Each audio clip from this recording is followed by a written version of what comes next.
बिस्मिल्लाहिर्रहमानिर्रहीम। अस्सलाम वालेकुम नाज़रीन, आप यूट्यूब चैनल देख रहे हैं। मैं इमरान खान हूँ। पंजाब में बदतरीन पहले तो सियासी सलूक किया गया, उसके बाद पंजाब की हुकूमत ने जो किया वो आपके सामने है। फिर जो पुलिस से गन डलवाया गया वो भी आपके सामने, लेकिन इसके बावजूद लोग निकल के आते रहे और तहरीक इंसाफ के झंडे निकाल के लाते रहे, जबकि सुहेल अफरीदी ने खुद लोगों में खड़े होकर इमरान खान के हक में नारेबाजी भी करवाई। सियासत का तो सत्यानाश हुआ पंजाब में, और ये मिलिट्री एस्टेब्लिशमेंट की फैलाई हुई नफरत है। इसी तरह से एक दौर में मुझे बड़ी अच्छी तरह याद है, मिलिट्री एस्टेब्लिशमेंट ने बांग्लादेश के जो शहरी हैं उनके खिलाफ नफरत फैलाई थी, और हमारे जो बंगाली भाई हैं मशरकी पाकिस्तान के रहने वाले, उनके खिलाफ बड़े सूबों में, यहाँ पंजाब में, सिंध में, यहाँ पे नफरत फैलाई गई, और उस नफरत के नतीजे में पाकिस्तान को दो टुकड़े कर दिया गया। ये पाकिस्तान की मिलिट्री एस्टेब्लिशमेंट ने किया था। आज उसी तरह से नफरत फैलाई जा रही है। एक ऐसे सूबे का चीफ मिनिस्टर जो छोटा सूबा है, जिसके 4000 अरब से ज्यादा पैसे आपने देने हैं और आप उसके पैसे भी नहीं दे रहे, और वो महरूमियों का भी शिकार है। फिर मुसीबत ज़दा सूबा है, वहां पे दहशतगर्दी के वाकयात हो रहे हैं, बाकायदा वहां पे दहशतगर्द इंपोर्ट करके वहां पे उनको तैनात किया गया, और जिस तरीके से दहशतगर्दी वहां पे स्पॉन्सर करके लाई गई, जिस तरह से दहशतगर्दों के लिए बॉर्डर नरम हुए और उन दहशतगर्दों ने जैसे दहशतगर्दी फैलाई है, जिस तरह उनकी मादनियात पे कब्जा किया जाता है, जब आप इन सारी चीजों को प्लस माइनस करके देखते हैं तो आपको पता चलता है कि एक बैकूम सूबे का वजीर आला बड़े सूबे में आया है, तो बजाय कि उसके साथ हुस्ने सलूक किया जाता, उसके साथ बदतरीन सलूक किया गया, उसके साथियों के साथ बदतरीन सलूक किया गया। पंजाब असेंबली में जब वो गए तो उनको धक्के मारे गए, बल्कि धक्के मार के वहां की सिक्योरिटी उनको बाहर तक घसीट कर ले गई। मीना खान अफरीदी के साथ बदतमीजी की, उनके साथ दीगर जो साथी उनके साथ बदतमीजी की। फिर बड़ी मुश्किलों से वहां पे मकामी लोग और कुछ थोड़ा सा मीना खान अफरीदी वगैरह इन्होंने प्रोटेस्ट किया, और पुलिस को फिर रोका गया कि बदतमीजी बंद करें। ये जो पंजाब असेंबली की सिक्योरिटी है। बाद में नईम हैदर पंजूता साहब ने बताया कि ये सिक्योरिटी ने माफी मांगी और उन्होंने कहा जी कि हमें ये ऑर्डर दिया गया था कि हमने आप लोगों के साथ बदतमीजी करनी है, हम ऐसा बिल्कुल नहीं करना चाहते थे, हम मजबूर हैं, जिसकी वजह से हमने ये किया है। अब नाजरीन, सियासत का तो सत्यानाश हुआ, इन्होंने सहाफत का भी सत्यानाश कर दिया पंजाब में। पंजाब असेंबली के अंदर जब ये पता चला कि सुहेल अफरीदी साहब को यहाँ पे बात करनी है, क्योंकि पंजाब असेंबली के अंदर वो आए, उन्होंने अरकान असेंबली से मुलाकात की और वहां बड़ी खुलकर बातें हुई, तो उसके बाद एक प्रेस ब्रीफिंग रख ली गई। अब जब प्रेस ब्रीफिंग के लिए ये सुहेल अफरीदी साहब को वहां पे लाया गया तो पता चला कि वहां पे बहुत सारे ऐसे सहाफ़ी मौजूद हैं जो आमतौर पे पंजाब असेंबली को कवर करने के लिए नहीं आते। देखिए, पंजाब असेंबली के जो सहाफ़ी है ना, उनके पासेस बने हुए हैं, उनका वहां पे इलेक्शन भी होता है। पंजाब असेंबली के सहाफ़ी इलेक्शन लड़ते हैं, सदर और जनरल सेक्रेटरी उनका बनता है, उनकी पूरी एक टीम बनती है, और ये दर्जनों की तादाद में है, अखबारात के भी हैं, टीवी चैनल्स के भी हैं। तो पंजाब असेंबली के बाकायदा सहाफ़ी मौजूद हैं जो इलेक्शन भी लड़ते हैं, उनकी अपनी एक बॉडी भी है। लेकिन मैंने जो सहाफ़ियों से बातचीत की, उन्होंने कहा जी कई ऐसे सहाफ़ी आ गए जिन्हें हम नहीं जानते। ये ज्यादातर जो है वो एस्टेब्लिशमेंट के डिजिटल मीडिया के साथ मुंसलिक हैं, कुछ सहाफ़ी दीगर मीडिया के साथ मुंसलिक हैं। ये सहाफ़ी अचानक से अंदर आ गए, इनको परमिशन किसने दी, किसने इनको अंदर आने दिया, हम कुछ नहीं जानते।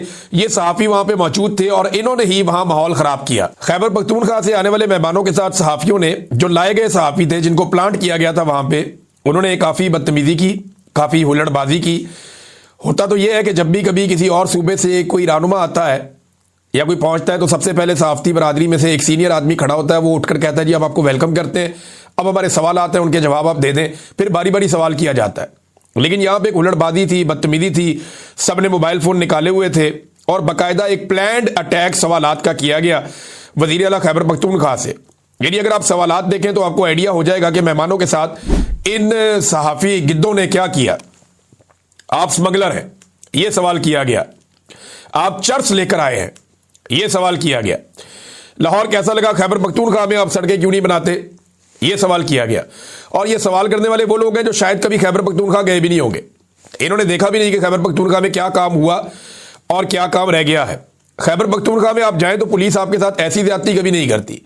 खैबर पख्तूनख्वा में आप जाएं और आप जलसा करना चाहें तो आपको कभी कोई नहीं रोकता। लेकिन जब आप पंजाब के अंदर आते हैं, अभी पूरी कंपेन की है कैप्टन सफदर ने खैबर पख्तूनख्वा में, किसी ने उसको नहीं रोका, किसी ने बदतमीजी नहीं की, ये जब मर्जी जाते हैं और आते हैं।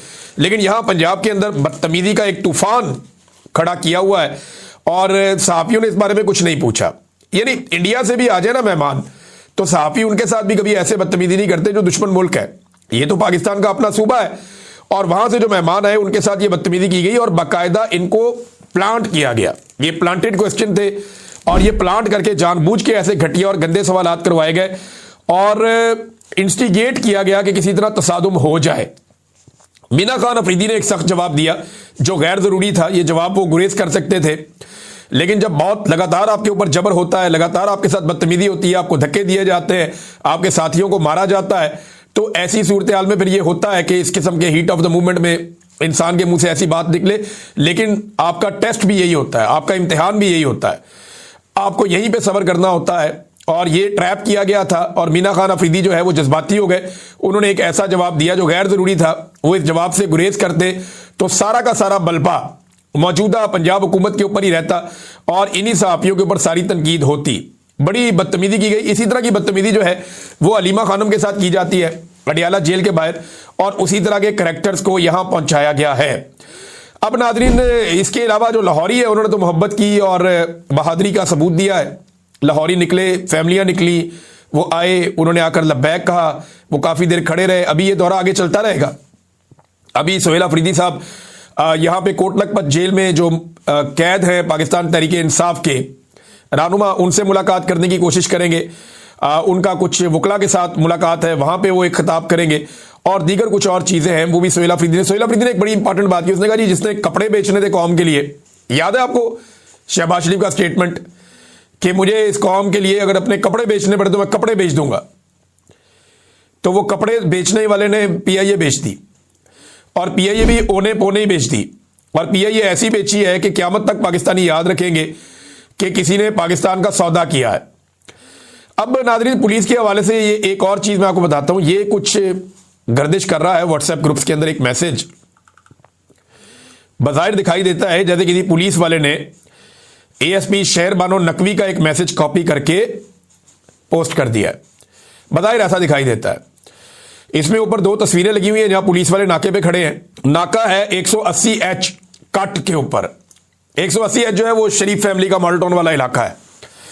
अब इस पे जो शहर बानो नकवी साहिबा की जानिब से जो एक नजर आता है रिप्लाई 6:51 पे शाम को, last time they came from here, no flags should be displayed, यानी कोई पीटीआई का झंडा नजर नहीं आना चाहिए। पिछली मरतबा ये यहीं से निकल कर आए थे। नो बडी शुड क्रॉस, किसी भी शख्स को क्रॉस करने की इजाजत नहीं होनी चाहिए नाके को।